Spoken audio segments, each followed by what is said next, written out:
Bonjour à toutes et à tous. Je suis très contente de voir qu'on fait ça le comble encore chez PwC.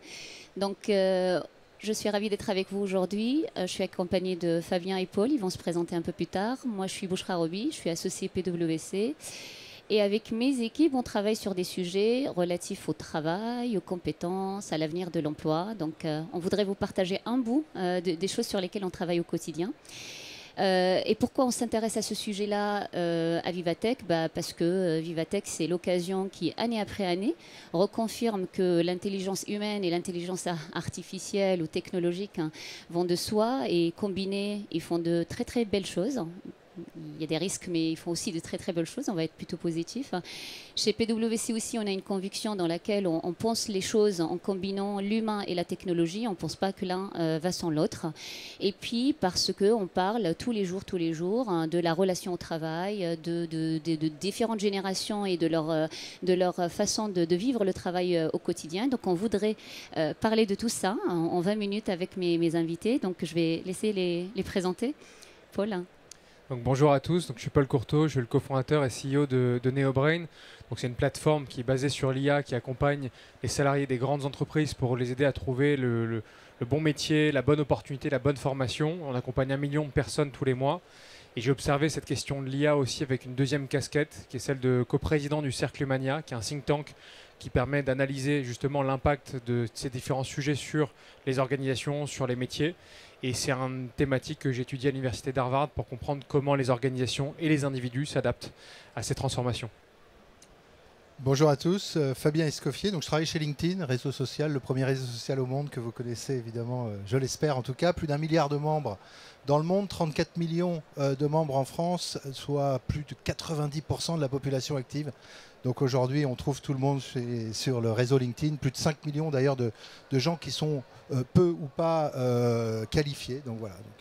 Et moi, j'ai la chance chez LinkedIn d'animer toutes nos activités sur le secteur public. Voilà. Donc toute la partie talent notamment et tout ce qui est autour des compétences et tout ce qu'on propose à nos clients pour aller mieux recruter, pour aller travailler leur attractivité et évidemment fidéliser, et ainsi de suite. Merci beaucoup à tous les deux. Donc, on est bien entourés aujourd'hui. Donc, on va essayer de, comme j'ai dit tout à l'heure, on n'a que 20 minutes, qu'on ne pourra pas tout aborder. Donc, moi, avec Paul et Fabien, on s'est dit qu'on va se focaliser sur 3 tendances qui marquent le marché de l'emploi. Un premier, pour une fois, pour changer, qui n'a rien à voir avec l'IA, même si on pourra toujours trouver le lien, c'est celui des compétences vertes. Donc c'est quelque chose dont vous avez certainement entendu parler, probablement plus avant que cette année, mais le sujet il est là et je voudrais revenir là-dessus avec Fabien. On va bien sûr parler de l'IA et l'impact sur le marché de l'emploi. Donc Paul va nous dire ce qu'il en pense, ce qu'il en voit, optimiste, pessimiste, comment on peut s'y préparer. Et puis enfin, on va aussi parler d'un sujet qui est au cœur en fait de, je ne sais pas, pour ceux d'entre vous qui sont déjà sur le marché de l'emploi, c'est la relation intergénérationnelle, parce qu'on a une spécificité dans cette période-là de la vie, c'est que sur le marché de l'emploi, on a toutes les générations présentes, X, Y, Z, etc. Donc du coup, voilà, on va aussi aborder ça. Donc pour démarrer, Fabien, moi je voudrais bien que tu nous dises où on en est aujourd'hui et qu'est-ce qui se passe autour des compétences vertes dont on a beaucoup parlé, dont on parle peut-être un petit peu moins, mais en même temps, moi je sais que les entreprises ont beaucoup bougé. Donc toi, de ton regard, on en est où? Oui, alors c'est effectivement LinkedIn, on est avant tout aussi une entreprise de données, donc on est en capacité d'identifier un certain nombre de tendances, et donc une des tendances effectivement du marché de l'emploi, c'est le verdissement de l'économie. Donc ce verdissement de l'économie, il va évidemment avec des compétences vertes. Ce qu'on constate en France, c'est qu'on a 11% des métiers qui requièrent des compétences vertes. Et ce qui est intéressant, et c'est une donnée locale, c'est 1,5 fois plus que ce qu'on constate au niveau mondial. Donc la France est en avance, et on le sait, mais c'est vrai qu'il y a un gros focus qui est fait là-dessus. Et une deuxième donnée qui est importante, c'est qu'on a une demande en compétences vertes qui est 2 fois supérieure au nombre de compétences vertes qu'on est capable de produire aujourd'hui. Voilà. Alors nous, on a analysé, évidemment, on a une visibilité sur ce qu'on appelle une compétence verte, puisque c'est ça qui est aussi complexe. Donc c'est tout ce qui va interagir effectivement avec l'écologie, avec le développement durable. Voilà. Donc nous, sur les dernières années, les compétences qui ont le plus évolué, c'est l'électrification, c'est les stratégies commerciales durables, et puis c'est la protection de l'environnement. Donc aujourd'hui, ça répond évidemment à une évolution indéniable de la tendance globale de l'économie. Et puis aussi, ce qu'on constate, c'est qu'on parle souvent des générations Z, mais elles arrivent aussi avec énormément de volonté, de métier avec du sens et ainsi de suite. Donc ça ne fait qu'accentuer cette partie-là. Et donc je pense que c'est un espoir important aussi quant à l'accélération de l'acquisition des compétences vertes pour être en capacité de répondre à cette demande de plus en plus croissante.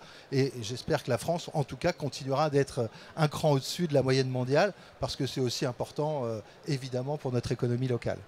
Ce qui veut dire aussi pour ceux avec nous qui sont en train de réfléchir, soit les types d'études ou les types d'orientation à faire pour leur carrière, il y a quand même un champ qui est prometteur autour de toutes ces compétences dites vertes et tous les emplois autour des enjeux de RSE. Paul, parce qu'on ne peut pas ne pas parler de l'IA très très longtemps, on est à Vivatech.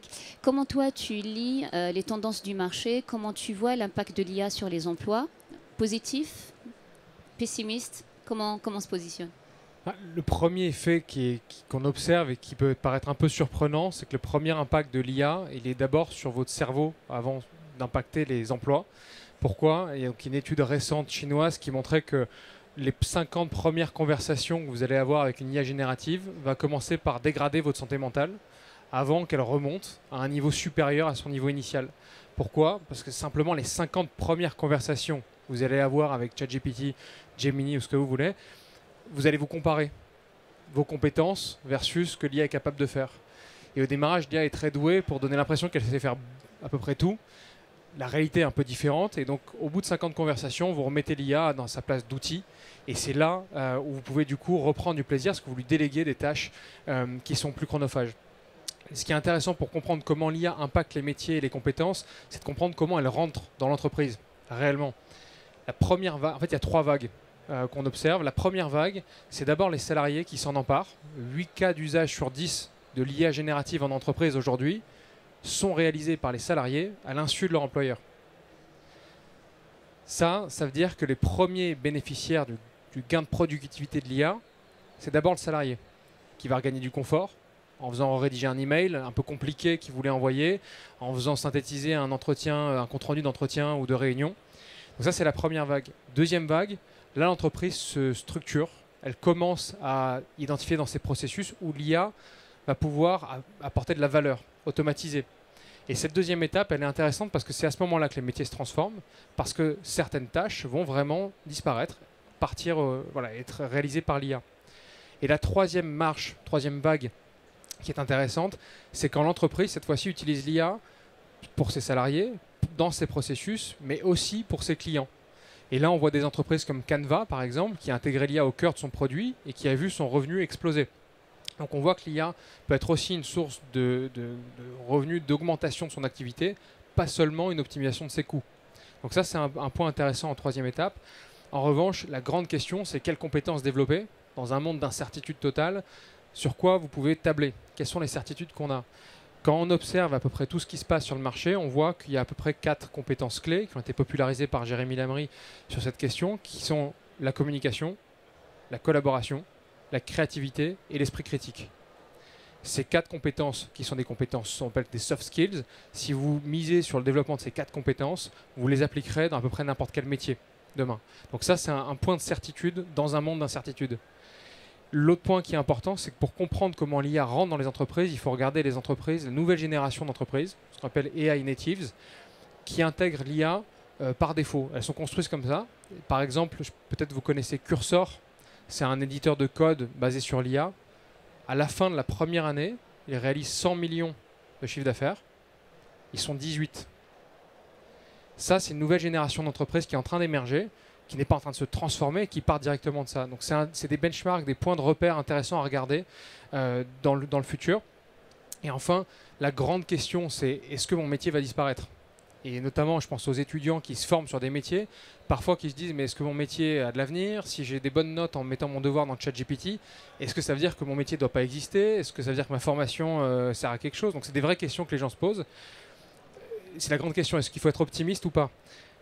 On n'a pas de boule de cristal. En revanche, quand on regarde en arrière, on a décortiqué entre NeoBrain et Cerclemania 80 années de rapports de prospective pour comprendre comment est-ce qu'on peut prédire l'impact des technologies sur l'emploi.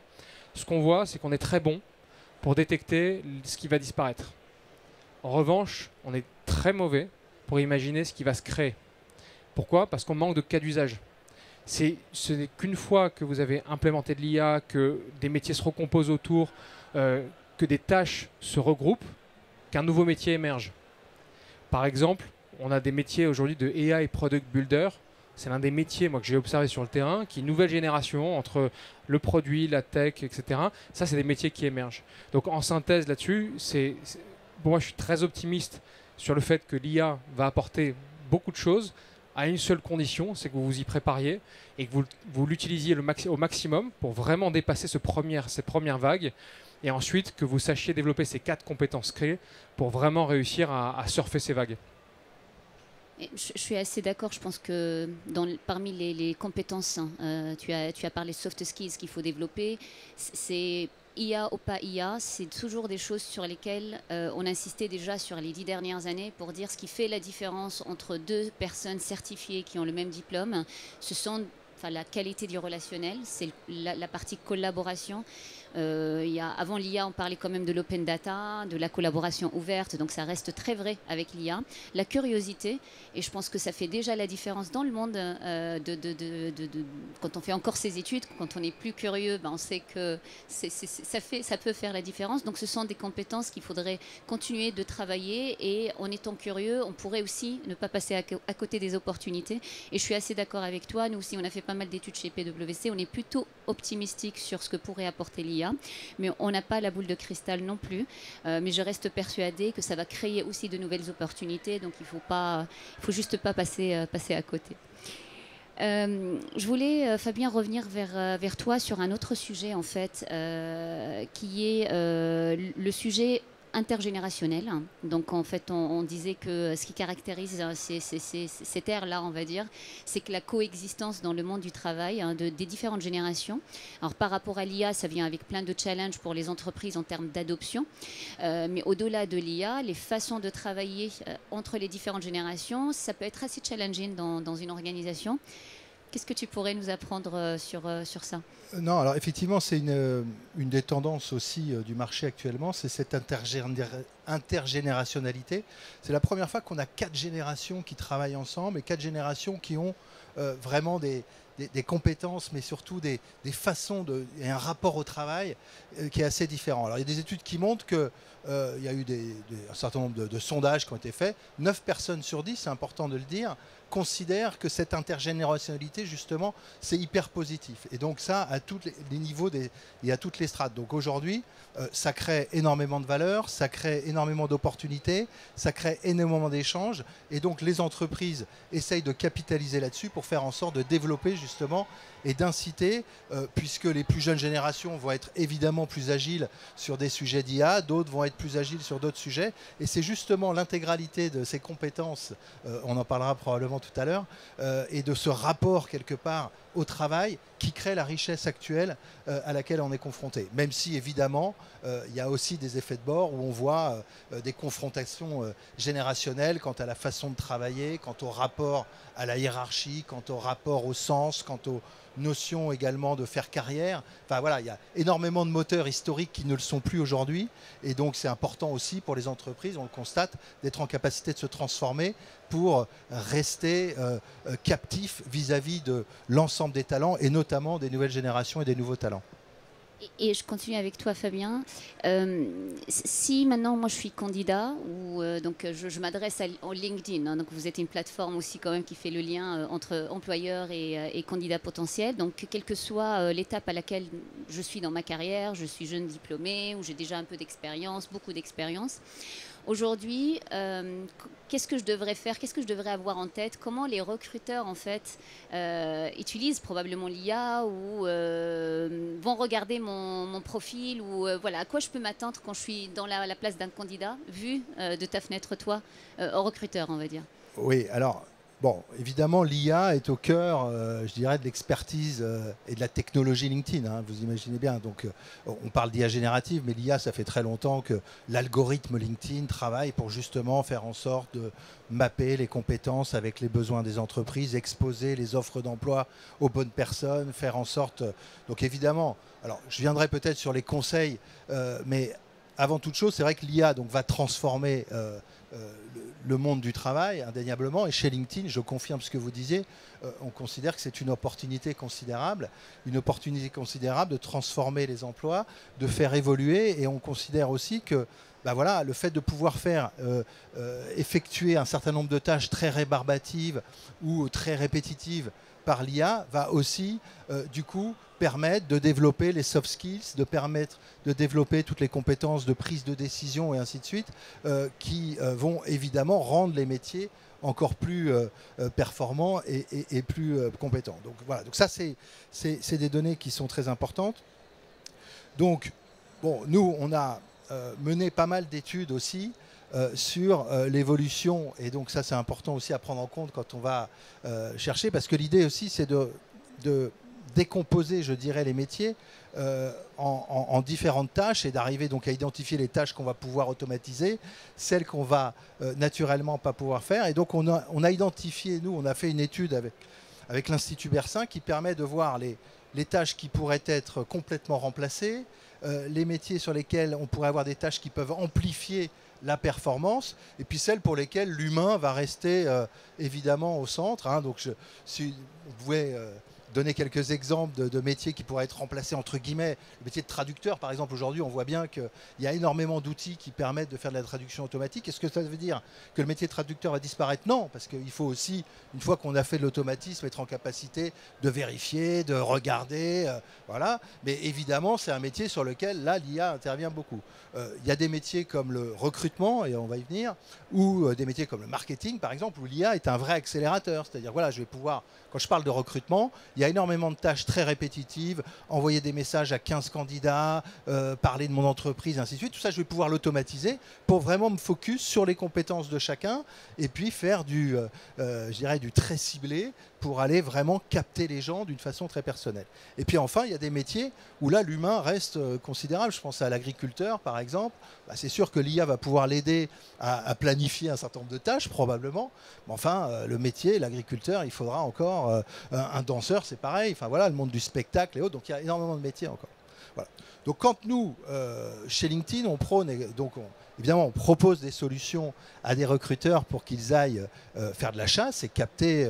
Donc vous, en tant que membre et candidat potentiel, vous avez un certain nombre de compétences. Donc moi, je vous invite évidemment à les mettre le maximum en avant, puisque nous, ce qu'on prône chez LinkedIn, c'est plus un recrutement par rapport à un métier, c'est plus un recrutement par rapport à un diplôme, mais c'est un recrutement par rapport à la compétence. Et ça, c'est clé. C'est-à-dire qu'aujourd'hui, les métiers, ils évoluent. Les compétences, sur les 10 dernières années, pour un même métier, elles ont évolué de 20%.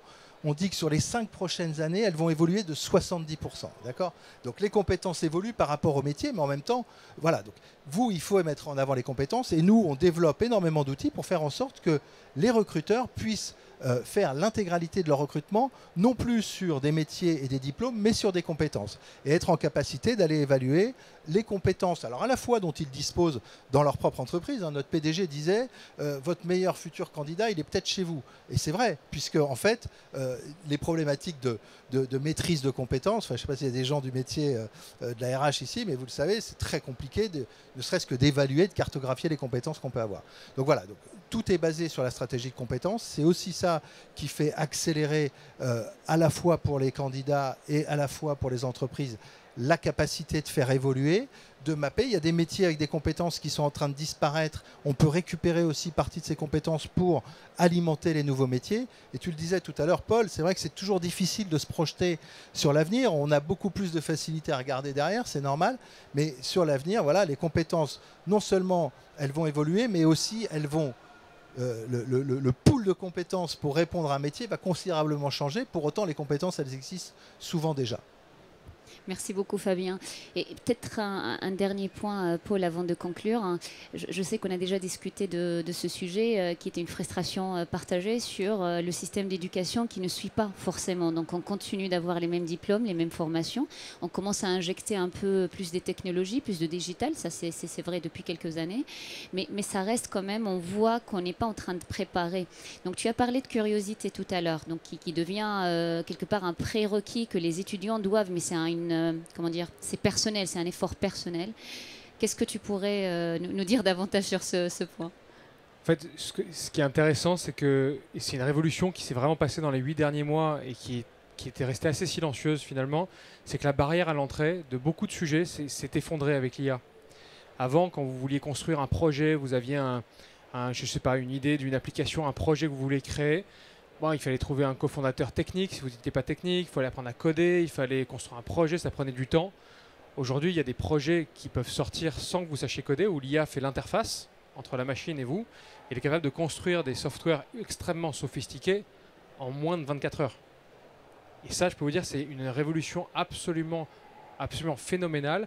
Je vous conseille, et donc en tant qu'étudiant, si je me remettais dans ces chaussures à ce moment-là, regardez les outils comme Lovable, comme N8N. Et la particularité, et ce qui est drôle, c'est qu'ils ont annoncé ce matin que ce week-end, en l'occurrence, toutes les IA, donc que ce soit OpenAI, Anthropic, Mistral, etc., ont décidé d'offrir l'IA pendant un week-end. Donc il faut télécharger. Donc, si vous ne l'avez pas, s'il y a ça. encore quelqu'un qui n'a pas ChatGPT sur son Là, ou autre, je ne fais pas de publicité particulière à ChatGPT, il faut le faire. Là, il faut le faire, il faut tester et prouver. Donc vraiment, prenez ces outils, testez, regardez ce que vous pouvez faire et vous allez voir que vous allez découvrir vraiment les capacités de l'IA. Et il y a plein de belles opportunités derrière. Et vous allez voir qu'avec quelques conversations, vous allez trouver cette appétence, cette curiosité.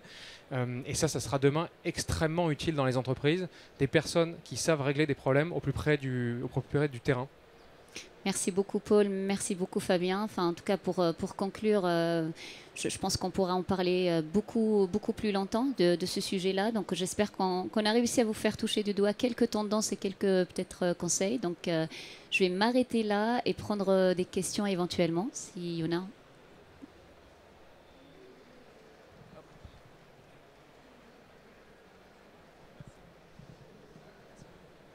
Bonjour, merci Paul.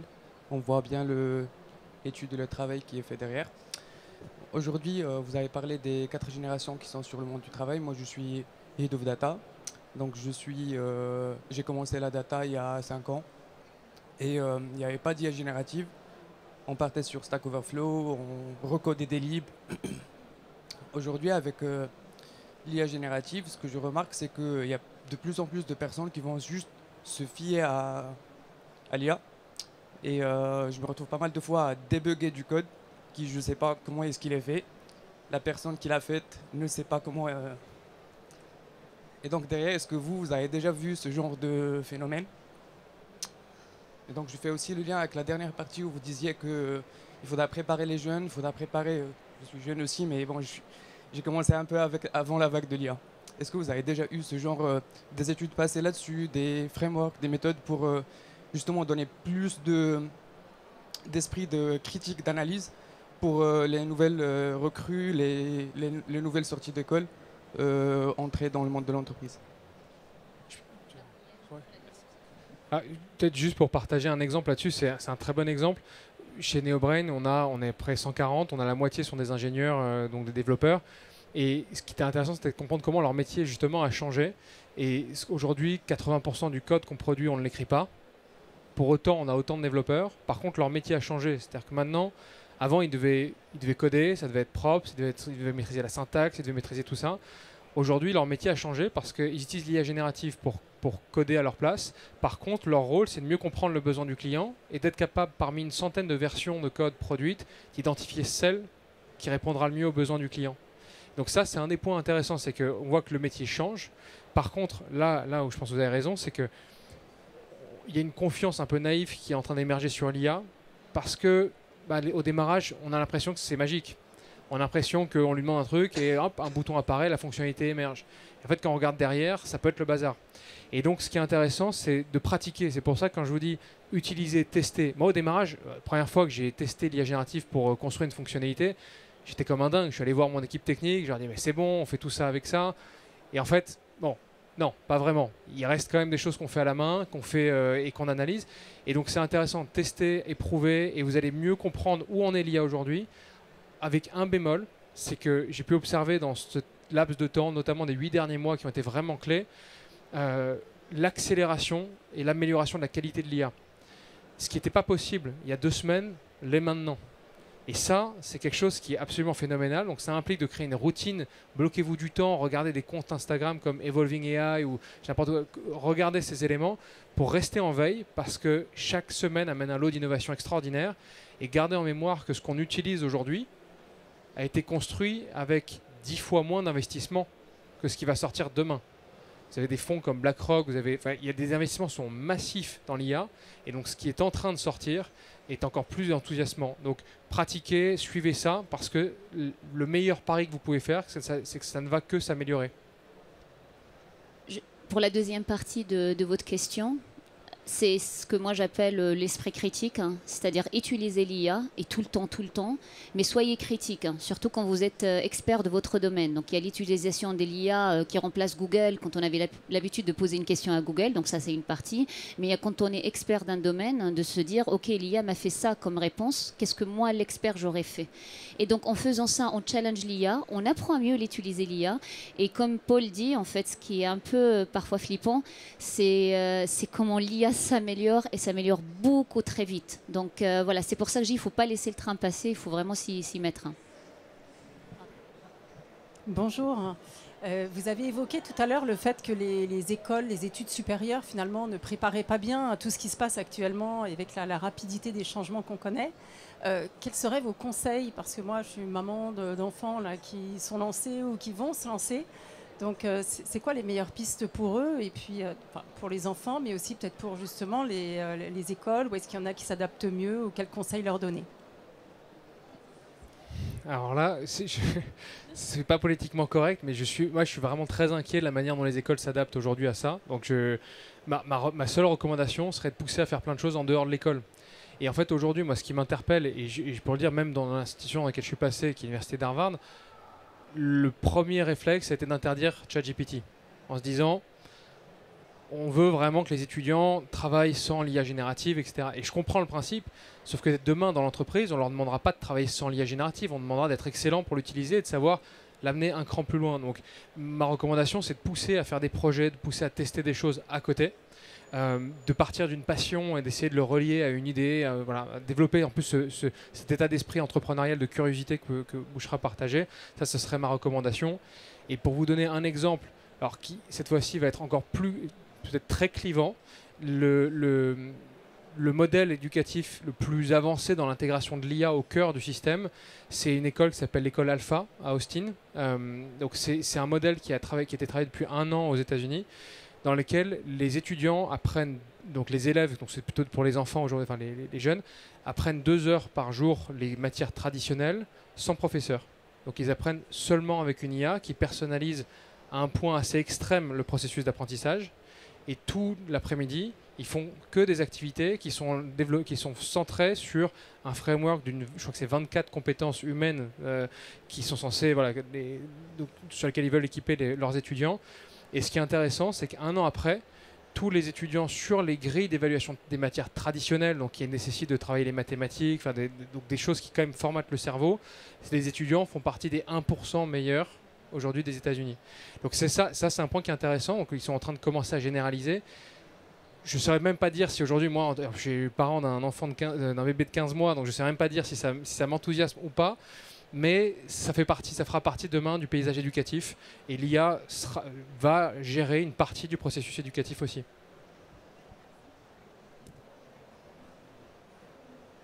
Est-ce qu'on a le temps pour prendre une autre question, s'il y a des questions?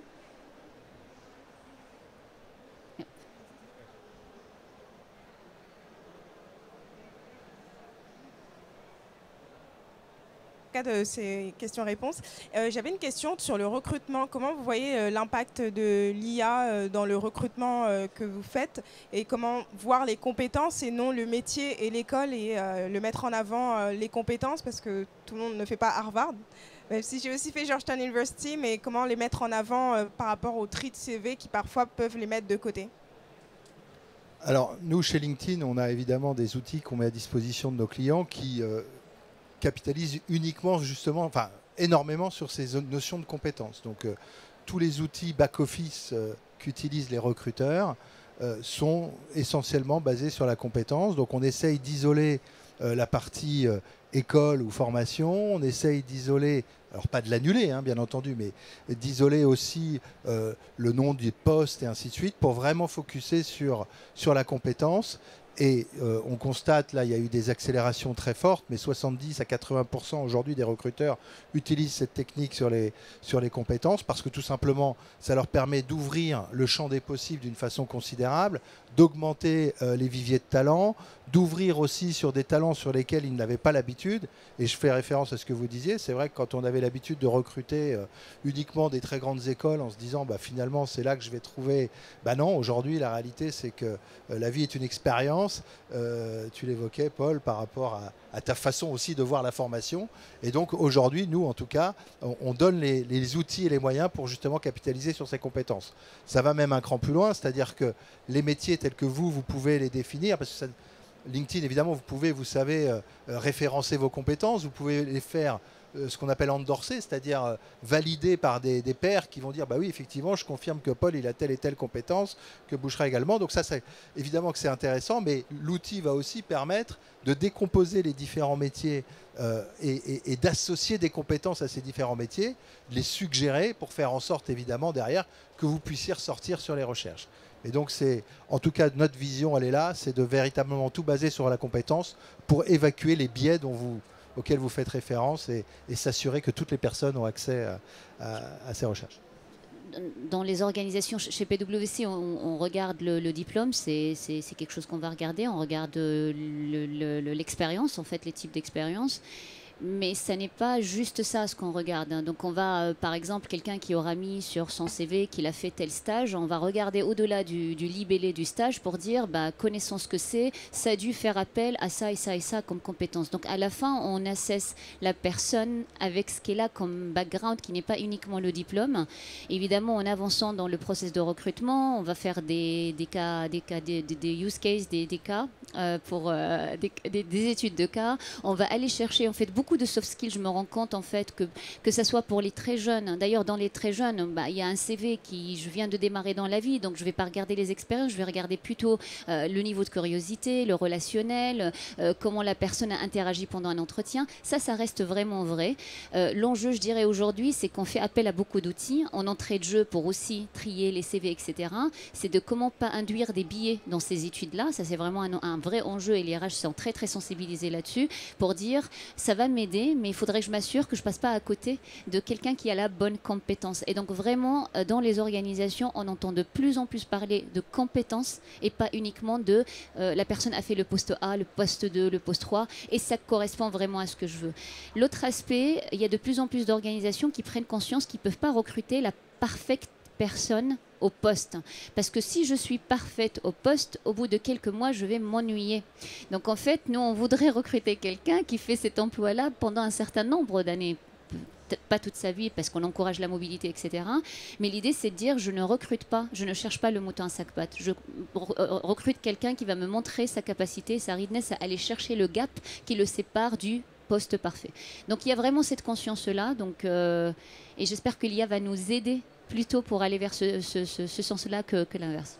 Je peux juste pour rebondir sur ce que dit Bouchra, ce qui est intéressant, moi je l'observe d'un autre côté, parce qu'on travaille avec beaucoup d'organisations, et il y a une réalité, c'est que, et que je vois assez rarement, c'est que nous on travaille beaucoup avec les équipes de PwC dans différents pays, beaucoup notamment aux États-Unis et au Mexique, et pour moi, au-delà des outils et de ce qui est mis en place, ce qui est intéressant, c'est la vision people-driven des organisations, y compris et partant du CEO. Et chez PwC, par rapport à d'autres Big Four sur le sujet, c'est quelque chose dont le discours se traduit vraiment dans la pratique là-dessus. Donc c'est un alignement entre les outils, mais la vision à tous les niveaux de l'organisation qui fait qu'ils vont chercher des compétences au-delà même du diplôme. Et ça, c'est ce qu'on a pu observer, moi, de l'extérieur. Voilà. Encore une dernière question? Et je vois une main. Allez, une toute dernière. Ouais. Bonjour. Vous avez parlé de Cursor et il y a plein de compagnies qui font des millions de dollars en quelques mois en étant 10-15 personnes. Est-ce que vous pensez que dans le futur, il va y avoir un changement de paradigme complet où il y aura de plus en plus d'entreprises à entre 5 et 20 personnes en faisant du less is more avec peu de ressources plutôt que d'avoir des grandes entreprises comme PwC ou autres? Moi, je ne saurais pas... peut-être Je suis pour pas ramener. certaine. Moi, je pense que aujourd'hui, il y a toujours un effet de balancier. Ça, c'est aussi quelque chose qu'on a observé. Donc là, on est à un moment où on pousse ça à l'extrême. À un moment, c'était le headcount qu'on valorisait. Donc plus on avait de monde, plus c'était important. Plus voilà. Aujourd'hui, il y a un nouveau concept qui a été beaucoup popularisé par Reed Hastings, qui est le fondateur de Netflix, qui s'appelle Talent Density.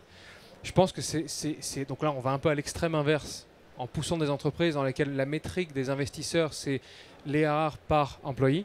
Donc ça, c'est aussi là où les investisseurs demandent aux fondateurs de regarder. C'est aussi comme ça que les entreprises se structurent. Il ne faut pas être naïf là-dessus. Donc c'est fait partie de ce que les investisseurs demandent de regarder. Donc ça pousse l'extrême à ce point-là. Je pense qu'à un moment, le balancier va revenir au milieu. Et je pense par contre que cette notion de talent density, c'est comment on augmente la densité de talent plus que juste le headcount pour avoir plus de monde. Ça sera un concept qui va rester là dans la durée. Et dans le monde des startups où les financements étaient un peu plus serrés, forcément, ça implique de savoir faire plus avec moins, ça pose des questions d'efficience. À un moment, le monde des startups avait oublié, et j'en connais un rayon, et à un moment, on se fait rappeler par la patrouille là-dessus. Donc voilà, il y a un enjeu d'efficience, on revient à du pragmatisme, et là, on est un peu dans des modèles extrêmes, et qui sont aussi accélérés par cette espèce de bulle IA qui fait que voilà, tout le monde a de l'appétence, de la curiosité. Après, on a toujours un petit plateau de résilience. On va voir quels sont les cas d'usage qui règlent des problèmes dans la durée. Voilà. Donc moi, je pense qu'il faut attendre ça dans les 9-12 mois à venir. Merci beaucoup à toutes et à tous. Et bonne continuation dans Vivatech, dans vos visites. Merci beaucoup. Merci.